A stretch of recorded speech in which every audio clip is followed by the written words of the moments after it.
মতুয়াগড়ে CA অস্ত্রেশন, কেন্দ্র আইন আটকাতে পারবেন না মমতা। তিনি শাসন পেলে বাড়ি গিয়ে নাগরিকত্ব। বনগাঁর সভায় দাবি অমিত শাহের। আর ভোট এলেই ভাগাভাগির রাজনীতি। কল্যাণী সভায় পাল্টা মমতা বন্দ্যোপাধ্যায়।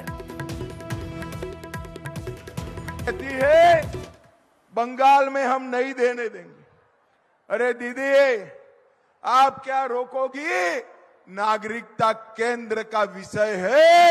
बंगाल के मतवा समाज के, नमोशूद्र समाज के एक एक भाई बहन को नागरिकता देने का काम भारतीय जनता पार्टी करने वाली है। बंगाल में 30 से ज्यादा सीटें जिताओगे क्या?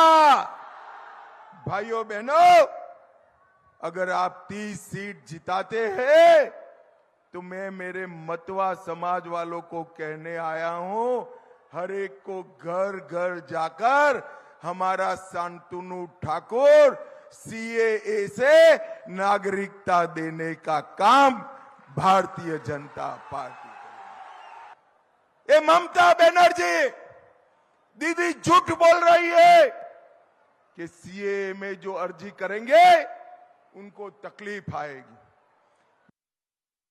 ইলেকশন আসলেই তখন কেয়ার কথা মনে পড়ে, কারণ মতুয়া ভোটগুলো চাই।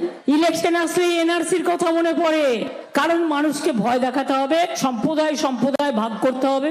মনে রাখবেন, আসামে যখন এনআরসি হয়েছিল 19 লক্ষ হিন্দু বাঙালি বাদ হয়ে গেছিল ফার্স্ট। এখনো তাদের মধ্যে অনেকে জেলে আছে। Modi guarantee 420, Modi guarantee no guarantee.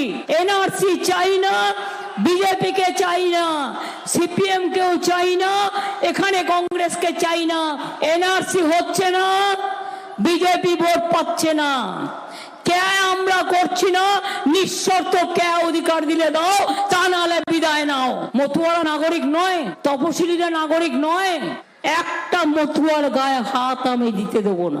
নিজের ধর্ম, নিজের বর্ণ, নিজের অস্তিত্ব রক্ষা করতে। তাহলে মনে রাখবেন, মোদি যাক দেশ থাক, মোদি যাক মানুষ থাক, মোদি যাক সবার ধর্ম থাক, মোদি যাক মনুষ্যত্ব থাক।